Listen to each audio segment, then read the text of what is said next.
अस्सलाम वालेकुम class. Introduction to logics related ये हमारा लेक्चर 14 है और इस लेक्चर में मैं आपको बताऊंगी कि मूड, किसी भी साइलोजिज्म का मूड क्या होता है, हम इसको किस तरह से डिटर्मिन कर सकते हैं और किसी भी साइलोजिज्म के लिए हम उसके मूड को किस तरह से ड्रॉ कर सकते हैं। सो let's start. What is the mood of syllogism? The mood of a syllogism is determined by the types A, E, I or O of standard form categorical propositions it contains. It means कि किसी भी syllogism का जो mood होता है हम उसको determine करते हैं स्टैंडर्ड फॉर्म कैटेगोरिकल प्रोपोजिशंस के की टाइप्स के थ्रू। मींस कि सबसे पहले बात करते हैं कि साइलोजिज्म क्या होता है। साइलोजिज्म मैंने आपको बताया था कि स्टैंडर्ड फॉर्म कैटेगोरिकल प्रोपोजिशंस 3 होते हैं तो एक साइलोजिज्म बनता है। मतलब साइलोजिज्म जो होता है वो 3 स्टैंडर्ड फॉर्म कैटेगोरिकल प्रोपोजिशंस की कम्बिनेशन होती है, तो वो फिर हमारे पास एक साइलोजिज्म बनता है। तो स्टैंडर्ड फॉर्म कैटेगोरिकल प्रोपोजिशंस की क्या काइंड्स है, क्या टाइप्स हैं, वो मैंने आपको बताई थी। ए प्रोपोजिशन, ई प्रोपोजिशन, आई ओ मीन जो पर्टिकुलर फॉर्मेटिव, जो यूनिवर्सल फॉर्मेटिव, जो ये वाली जो टाइप्स थी ना, काइंड्स थी 4, वो हमारे पास स्टैंडर्ड फॉर्म कैटेगोरिकल की प्रोपोजिशंस की टाइप्स हैं। तो वो कह रहा है कि किसी भी साइलोजिज्म का जो मूड होता है हम उसको डिटर्मिन करते हैं स्टैंडर्ड फॉर्म कैटेगोरिकल प्रोपोजिशन जो कि साइलोजिज्म में मौजूद है। साइलोजिज्म में जो स्टैंडर्ड फॉर्म कैटेगोरिकल प्रोपोजिशंस होती हैं 3, उसकी जो टाइप्स होती हैं, उसकी जो काइंड्स होती हैं, उसके थ्रू हम क्या करते हैं, किसी भी साइलोजिज्म का मूड फाइंड करते हैं।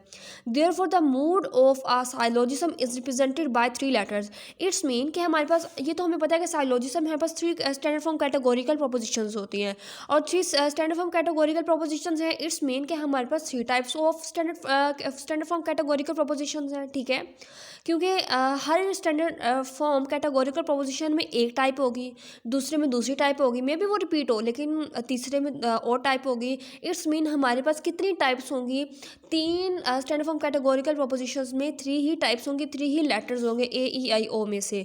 तो इसका मतलब है कि हम किसी भी साइलोजिज्म का जो मूड फाइंड करते हैं तो वो किस तरह से डिटर्मिन करते हैं कि वो मतलब 3 लेटर्स से रिप्रेजेंट किया जाता है, क्योंकि 3 स्टैंडर्ड फॉर्म कैटेगोरिकल प्रोपोजिशंस होती हैं जिसकी वजह से वो 3 लेटर से हम उसको रिप्रेजेंट करते हैं किसी भी साइलोजिज्म का मूड। फॉर एग्जांपल अगर किसी कोई भी साइलोजिज्म है तो उसका मूड में भी ए ई आई हो, ई आई ओ हो, मतलब 3 लेटर से डिटर्मिन करते हैं हम किसी भी साइलोजिज्म का मूड। ना 3 से कम होता है और ना ये 3 से ज़्यादा होता है। मतलब 4 लेटर्स नहीं आ सकते हैं, 2 लेटर्स नहीं आ सकते, 1 लेटर नहीं आ सकता, एग्जैक्टली 3 लेटर्स होते हैं, क्योंकि एग्जैक्टली 2 प्रीमिसेस होते हैं, एक कंक्लूजन होता है। तो 2 प्रीमिसेस के लिए 2 categorical standard form categorical propositions है ना, 2 प्रीमिसेस, तो 2 प्रीमिसेस के लिए 2 टाइप्स, मतलब 2 लेटर्स, और एक कंक्लूजन है जो कि खुद एक स्टैंडर्ड फॉर्म कैटेगोरिकल प्रोपोजिशन है, तो उसके लिए भी एक और टाइप, मीन्स एक और लेटर। तो हमारे पास कंबाइन में कितने लेटर हो गए, 3 लेटर्स। इसका मतलब है कि जो किसी भी साइलोजिज्म का जो मूड होता है हम उसको 3 लेटर्स से रिप्रेजेंट करते हैं, ना 3 से कम से करते हैं ना 3 से ज़्यादा करते हैं। And next one is the first letter name the type of the syllogism major premise. और जो फर्स्ट लेटर होता है वो कौन सा लेटर होता है, हम अपनी मर्जी से कोई भी लेटर उठा के नहीं दे सकते, बल्कि अकॉर्डिंग टू साइलोजिज्म जो भी हमें गिवन होगा। तो सबसे पहले हमारे पास, हमने बात की थी कि साइलोजिज्म में, स्टैंडर्ड फॉर्म साइलोजिज्म में क्या होता है कि सबसे पहले मेजर प्रीमिस आता है, फिर माइनर प्रीमिस आता है एंड देन कंक्लूजन आता है। तो मेजर प्रीमिस का किसी भी साइलोजिज्म में जो मेजर प्रीमिस होती है, सबसे फर्स्ट वन प्रीमिस होती है, उसको मेजर प्रीमिस बोलते हैं। किसी भी साइलोजिज्म में जो मेजर प्रीमिस होती है उसकी जो टाइप होती है ना, वो फर्स्ट लेटर होती है। मतलब किसी भी साइलोजिज्म में जो मेजर प्रीमिस की जो टाइप होती है वो, उसको हम क्या कहते हैं, वो फर्स्ट लेटर होता है, वो फर्स्ट लेटर होता है किसी भी मूड का। And second letter names the type of the syllogism minor premise. और किसी भी साइलोजिज्म में जो माइनर प्रीमिस होती है, मीन्स सेकंड वन प्रीमिस होती है, उसकी जो टाइप होती है, उसकी टाइप को हम क्या कहते हैं कि वो सेकंड लेटर है। मतलब टाइप क्या है, टाइप का क्या मतलब है, टाइप का मतलब है ये ए होगी या ई होगी या आई होगी या ओ होगी। तो ये ऑलरेडी लेटर्स भी तो है ना, तो इसलिए हम, मतलब फॉर एग्जांपल अगर ये जो माइनर प्रीमिस है साइलोजिज्म की, इसकी जो टाइप है वो ई टाइप है, तो इट्स मीन का जो ई है हमारे पास वो क्या है, वो सेकंड लेटर है। और मेजर प्रीमिस के अगर फॉर एग्जांपल जो फर्स्ट लेटर है वो ओ है, तो हम कहेंगे कि जो ओ जो है वो फर्स्ट लेटर है। ठीक है, तो ओ फर्स्ट लेटर है, ई सेकंड लेटर है, इस तरह से। And the third letter names the type of the syllogism conclusion. और third one standard form categorical proposition हमारे पास कौन सी होती है, कंक्लूजन होती है। किसी भी साइलोजिज्म की जो कंक्लूजन की जो टाइप होती है वो किससे डिटर्मिन होती है, है या वो जो टाइप होती है वो क्या होती है, वो थर्ड लेटर होता है। And there exactly 64 mood. This is the important point for the MCQs के टोटल जो मूड्स होते हैं वो कितने होते हैं, वो एग्जैक्टली 64 होते हैं, ना 64 से कम होते हैं ना 64 से ज़्यादा होते हैं। जब हम इसको एग्जाम्पल्स के थ्रू करेंगे तो ये आपको डेफिनेशन और एक्सप्लेनेशन बहुत अच्छे से समझ आ जाएगी। तो आइए हम इसकी एग्जाम्पल्स की तरफ चलते हैं।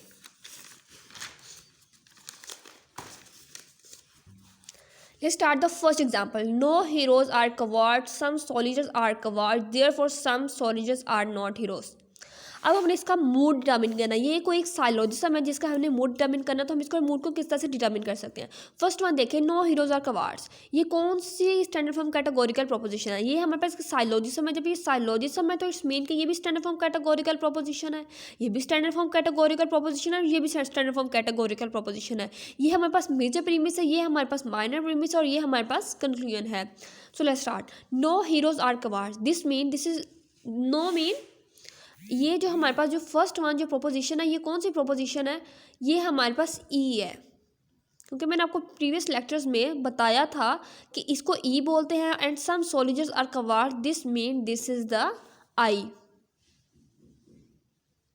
And therefore some soldiers are not heroes. इसमें एक वर्ड सम यूज हुआ और एक not, this mean this is the O. तो इसका मूड क्या बनना है, इस जो साइलोजिज्म है इसका मूड है EIO। है ना। Next one is the all animals are mortal, all men are animals, therefore all men are mortal. First one is the first major premise is the all animal are mortal. This means this is the A proposition. All men are animals. This is also the A proposition. Therefore all men are mortal. This is also the A proposition. Universal affirmative है, this is the A proposition. This is the mood of the syllogism. And the third one is the all Greeks are humans. This is the A proposition. All Athenians are Greeks. This is also the A proposition. Therefore all Athenians are humans. This is also the A proposition. Because ये तीनों के तीनों जो हमारे पास है universal affirmative propositions हैं। तो universal affirmative को हम ए प्रोपोजिशन भी बोलते हैं। तो ये भी ए प्रोपोजिशन है, ये भी ए प्रोपोजिशन और ये भी ए प्रोपोजिशन है। तो फिर ये तीन लेटर से हमने डिनोट कर दिया कि इस साइलोजिज्म का ये मूड है। And the last but not least is the all rodents are mammals. This is and all mice are rodents and therefore all mice are mammals. All rodents